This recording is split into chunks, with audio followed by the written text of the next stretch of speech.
ਇਹ ਐਂ ਕਰਦੀ ਨਾ ਮੇਰੇ ਵੱਲ ਨੂੰ ਭੱਜੀ ਆਈ ਆ ਤੇ ਉਹ ਨੀਚੇ ਸੀੜੀਆਂ ਉਤਰਿਆ, ਮੈਂ ਉਹਨੂੰ ਆਵਾਜ਼ ਦਿੱਤੀ। ਮੇਰੇ ਦਿਲ 'ਚ ਇਹੀ ਕਿ ਕੋਈ ਥੱਪੜ ਥੁੱਪੜ ਮਾਰ ਕੇ ਗਿਆ ਵਾ ਜਾਂ ਕੋਈ ਦਬਕਾ ਮਾਰਿਆ। ਜਦੋਂ ਹੀ ਮੇਰੀ ਬੱਚੀ ਮੇਰੇ ਨਾਲ ਆ ਕੇ ਲੱਗੀ ਨਾ, ਮੇਰਾ ਇਹਦੇ ਵਾਲਾਂ ਤੇ ਧਿਆਨ ਪਿਆ। ਵਾਲਾਂ ਨੂੰ ਮੈਂ ਕਿਹਾ ਕੁੜੀ ਦੇ ਵਾਲਾਂ ਨੂੰ ਅੱਗ ਲੱਗ ਗਈ। ਜਦੋਂ ਮੈਂ ਚਾਦਰ ਢਾ ਕੇ ਪਰੇ ਨੂੰ ਕੀਤਾ, ਮੇਰੀ ਧੀ ਦੇ ਹੋਂਠ, ਮੇਰੀ ਧੀ ਦਾ ਸਾਰਾ ਚਿਹਰਾ ਹੀ ਬਦਲ ਗਿਆ। 1 ਮਿੰਟ ਦੇ ਵਿੱਚ ਚਿਹਰਾ ਮੇਰੀ ਧੀ ਦੀ ਖੱਬੀ ਅੱਖ ਸਾਰੀ ਜ਼ਾਇਆ ਹੋ ਗਈ, ਖੱਬਾ ਕੰਨ ਸਾਰਾ ਪਿਘਲ ਕੇ ਜਿਹੜਾ ਸੁਰਾਖ ਹੁੰਦਾ ਨਾ ਉਹਦੇ ਅੰਦਰ ਨੂੰ ਚਲਾ ਗਿਆ ਆ। ਬਹੁਤ ਮੇਰੀ ਧੀ ਦਾ ਬੁਰਾ ਹਾਲ ਆ, ਮੈਨੂੰ इंसाफ चाहिए। उसने बोला तुम्हें आज़ाद कर दूंगा। मैंने कहा कर दो। उसने मेरे ऊपर तज़ाक की बोतल थी बड़ी, उसने मेरे ऊपर ही डाल दी सारी। मेरा सारा चेहरा इधर से सारा जल गया।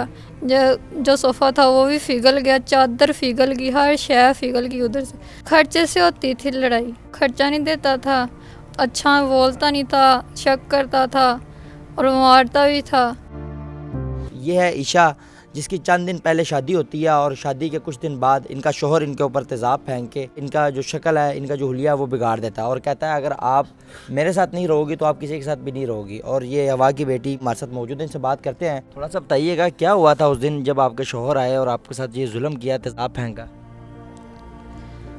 आया रात नमाज मैंने पढ़ी है, नमाज पढ़कर मैं इधर दूसरे कमरे में आके वो वहीं चल गया।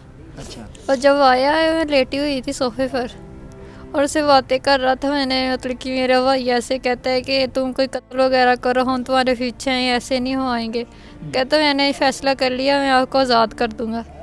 मैंने बोला कर दो आज़ाद, मेरा मुझे तो ये नहीं, मुझे डिवोर्स दे देगा। मैंने चादर मुँह पे ले ली। उसने बोला तुम्हें आज़ाद कर दूंगा। मैंने कहा कर दो।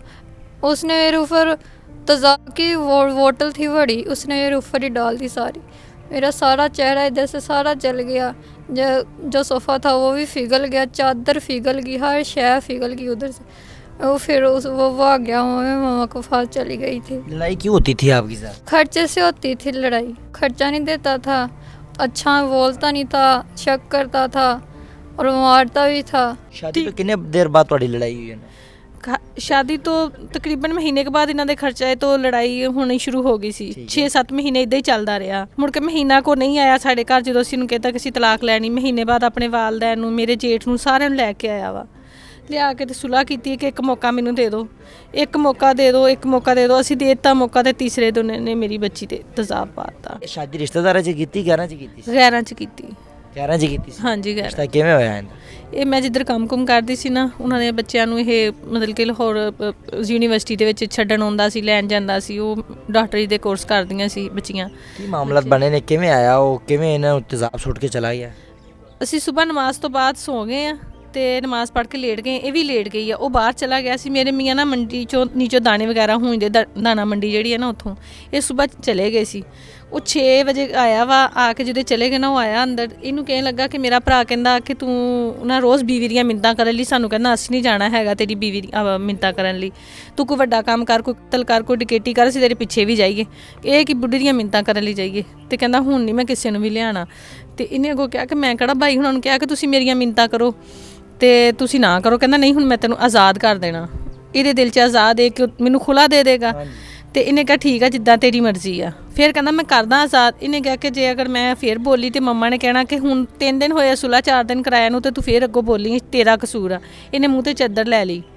ਇਹਨੇ ਮੂੰਹ ਤੇ ਚਾਦਰ ਲਈ ਆ। ਉਹਨੇ ਚਾਦਰ ਦੇ ਉੱਤੋਂ ਦੀ ਇਹਦੇ ਉੱਤੇ ਤੇਜ਼ਾਬ ਪਾ ਦਿੱਤਾ। ਉਹ ਚਾਦਰ ਦੇ ਵੀ ਇੰਨੇ ਟੁਕੜੇ ਹੋ ਗਏ, ਜਿਹੜੇ ਅਸੀਂ CCD ਵਾਲਿਆਂ ਨੂੰ ਦਿੱਤੇ ਆ ਨਾ, ਉਹ ਇੰਨੇ ਟੁਕੜੇ ਹੋ ਗਏ। ਉਹ ਚਾਦਰ ਦੇ ਵੀ ਹਰ ਸ਼ਾਇਦ ਹੀ ਜਲ ਗਈ ਸਾਰੀ।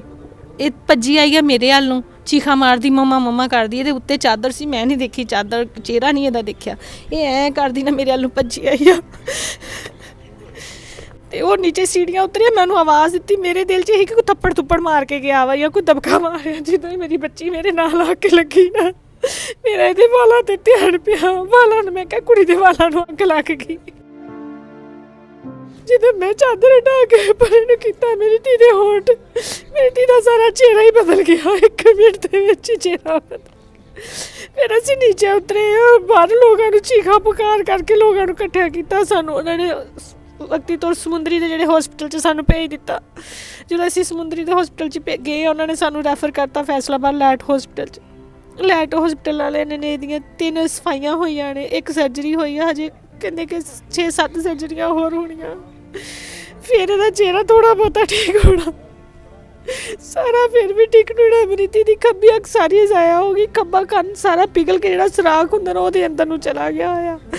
ਬਹੁਤ ਮੇਰੀ ਧੀ ਦਾ ਬੁਰਾ ਹਾਲ ਆ, ਮੈਨੂੰ ਇਨਸਾਫ ਚਾਹੀਦਾ, ਮੇਰੀ ਮਦਦ ਕਰੋ, ਮੈਂ ਘਰਾਂ 'ਚ ਕੰਮ ਕਰਦੀ ਹਾਂ, ਮੈਂ ਘਰਾਂ 'ਚ ਕੰਮ ਕਰਦੀ ਹਾਂ, ਮੈਂ ਨਹੀਂ ਫੋਨ ਕਰ ਸਕਦੀ ਪੁੱਤ, ਇਸ ਮਹੀਨੇ ਮੈਂ ਆਪਣਾ ਬਿੱਲ ਵੀ ਨਹੀਂ ਅਦਾ ਕਰ ਸਕੀ, ਮੈਂ ਹੁਣ ਵੀ ਇੱਥੇ ਆਈ ਹਾਂ, ਕਰਜ਼ਾ ਚੁੱਕ ਕੇ ਆਈ ਹਾਂ, ਮੈਂ ਬਹੁਤ ਮੁਸ਼ਕਿਲ ਵਿੱਚ ਆ। ਮੇਰੀ ਧੀ ਦਾ ਬਸ ਮੇਰੀ ਧੀ ਦਾ ਇਲਾਜ ਕਰਾ ਦਿਓ। ਕਿੰਨਾ ਇਨਸਾਫ ਤੁਹਾਨੂੰ ਹਜੇ ਤੱਕ ਮਿਲਿਆ? ਤੁਹਾਡੇ ਮੁਲਜ਼ਮ ਗ੍ਰਿਫਤਾਰ ਹੋ ਗਏ ਨੇ? ਗ੍ਰਿਫਤਾਰ ਹੋ ਗਿਆ ਪੁੱਤ, ਲੇਕਿਨ ਸਾਨੂੰ ਹਜੇ ਤੱਕ ਇਹ ਨਹੀਂ ਪਤਾ ਹੈਗਾ ਕਿ ਸਾਡਾ ਮੁਜਰਮ ਕਿੱਥੇ ਆ, ਜੇਲ੍ਹ 'ਚ ਆ, ਕਿਹੜੀ ਜੇਲ੍ਹ 'ਚ ਆ, ਕਿਹੜੀ ਅਦਾਲਤ 'ਚ। ਕਿਉਂ ਨਹੀਂ ਪਤਾ? ਤੁਸੀਂ ਗਏ ਨਹੀਂ ਪੁਲਿਸ ਵਾਲਿਆਂ ਨੂੰ ਪੁੱਛਿਆ? ਅਸੀਂ ਗਏ ਆ, ਮੈਂ ਸੀਸੀਟੀ ਦਫ਼ਤਰ ਵੀ 2 ਵਾਰੀ ਗਈ ਹਾਂ, ਹਰ ਚੀਜ਼ ਉਹਨਾਂ ਨੂੰ ਕਲੀਅਰ ਕਰਕੇ ਦਿੱਤੀ। ਕੱਲ ਵੀ ਮੈਂ ਫੋਨ ਕਰਕੇ ਪੁੱਛਿਆ ਸੀ ਉਹਨਾਂ ਨੂੰ ਕਿ ਪੁੱਤ ਕੀ ਬਣਿਆ ਮੇਰੇ ਕੇਸ ਦਾ, ਤਾਂ ਉਹਨਾਂ ਨੇ ਕਿਹਾ ਮਾਂ ਜੀ ਅਸੀਂ ਆਪਣੇ ਵੱਲੋਂ ਮੁਜਰਮ ਪੂਰਾ ਸਾਬਤ ਕਰਕੇ ਤੁਹਾਨੂੰ ਅੱਗੇ ਭੇਜਤਾ ਵਾ, ਹੁਣ ਤੁਸੀਂ ਜਾਣੋ, ਤੁਹਾਡਾ ਕੇਸ ਜਾਣੇ ਤੇ ਅੱਲਾ ਜਾਣੇ ਕੀ ਬਣਦਾ। ਮਾਂ ਜੀ ਆਪਣਾ ਵਕੀਲ ਨਹੀਂ ਕਰਵਾਇਆ, ਉਹ ਅਦਾਲਤ 'ਚ ਪੇਸ਼ ਨਹੀਂ ਹੋਏ? ਪੁੱਤ ਵਕੀਲ ਪੈਸੇ ਮੰਗ, ਮੇਰੇ ਜਿੰਨੀ ਗੁੰਜਾਇਸ਼ ਨਹੀਂ ਕਿ ਮੈਂ ਵਕੀਲ ਕਰਾ ਸਕਾਂ, ਮੈਂ ਬਹੁਤ ਔਖੀ ਆਪਣੇ ਬੱਚਿਆਂ ਦੀ ਰੋਟੀ ਮਕਾਨ ਦਾ ਕਿਰਾਇਆ ਪੂਰਾ ਕਰਨ ਨਹੀਂ ਆ, ਮੈਂ ਵਕੀਲ ਨੂੰ ਕਿੱਥੋਂ ਫੀਸ ਦੇਵਾਂ, ਮੇਰੇ 'ਚ ਗੁੰਜਾਇਸ਼ ਨਹੀਂ ਵਕੀਲ ਕਰਾਉਣ ਦੀ। ਪੁੱਤ ਬੇਟੀਆਂ ਤੁਹਾਡੀਆਂ ਹੋਰ ਵੀ ਨੇ? ਮੇਰੀਆਂ 4 ਧੀਆਂ ਨੇ, 2 ਪੁੱਤ, ਪੁੱਤ ਮੇਰੇ ਛੋਟੇ ਆ। ਕੰਮ ਕੁੰਮ ਕਰਦੇ? ਨਹੀਂ ਬੇਟਾ ਮੇਰਾ ਵੱਡਾ 8 ਸਾਲ ਦਾ ਵਾ, ਪੜਦਾ ਵਾ ਹਜੇ। ਕੰਮ ਕਰਦੇ ਸਰਕਟ ਕਿਵੇਂ ਚੱਲਦੇ ਨੇ? ਖਾਣਾ ਸ਼ਣ? ਪੁੱਤ ਮੈਂ 3 ਘਰਾਂ ਦਾ ਕੰਮ ਕਰਦੀ ਆ, ਮੈਂ ਇੱਕ ਘਰ 'ਚ ਖਾਣਾ ਬਣਾਉਂਦੀ ਆ, 2 ਘਰਾਂ ਦੀ ਸਫਾਈ, ਬਰਤਨ ਕੱਪੜੇ ਸਾਰਾ ਕੁਝ ਕਰਦੀ ਆ, ਉਹਦੇ ਨਾਲ ਨਿਜ਼ਾਮ ਚਲਾਈਦਾ। ਕਦੀ ਕਿਸੇ ਦੇ ਘਰੋਂ ਸਾਲਣ ਸੁਲਣ ਲੈ ਆਈਦਾ ਵਾ, ਆ ਕੱਪੜੇ ਵੀ ਜਿਹੜੇ ਆ ਇਹ ਵੀ ਮੈਂ ਉਹਨਾਂ ਬਾਜੀਆਂ ਦੇ ਉੱਤੇ ਹੀ ਪਾਏ ਆ, ਮੇਰੇ 'ਚ ਇੰਨੀ ਗੁੰਜਾਇਸ਼ ਨਹੀਂ ਕਿ ਮੈਂ ਆਪਣੇ ਕਮਾਈ ਦੇ ਵਿੱਚ ਕੱਪੜੇ ਲੈ ਲਵਾਂ। नवाज कहती है कि औरतें मेरी रेड लाइन है, तो क्या पैगाम देना चाहेंगे आप? मुझे इंसाफ अभी तक नहीं मिला, मैं यही चाहती हूँ मुझे इंसाफ मिले, मैं नवाज से एक मेरा इलाज शुरू करे, मेरी सर्जरी करे, क्योंकि इतने पैसे हमारे पास नहीं है कि मैं अपना इलाज करा सकूँ। हमारे घर में एक टाइम की रोटी मसा पकती है, तो मैं इतने पैसे कहाँ से लाऊंगी? मेरा चेहरा फैले जैसा कर दूँ। और नवाज को यही कहना चाहूँगी मुझे इंसाफ दें और उसको कड़ी से कड़ी सज़ा सुनाई। हवा की बेटी की बात आपने सुनी कि एक टाइम का घर में खाना बनता है और एक टाइम का खाना घर में नहीं बनता। हमारे पास इतने पैसे नहीं हैं, हम अपना इलाज कहाँ से करवाएं, हम अपना इंसाफ कहाँ से लें? अगर अदालतों में जाते हैं तो वकील करवाने पड़ते हैं और वकीलों को पैसे देने पड़ते हैं, और हमारे पास इतने पैसे नहीं हैं कि हम वकील करवाएं और अपने लिए इंसाफ लें। तो खुदारा मरियम नवाज साहिबा से हमारी अपील है कि हमें इंसाफ दिलाएं। इस वीडियो को ज़्यादा से ज़्यादा शेयर करें ताकि इस हवा की बेटी को इंसाफ मिल सके। इसी के साथ अपने मेज़बान दौखां को दे इजाज़त। देखते रहे ऐसे टाइम। अल्लाह ने के बाद।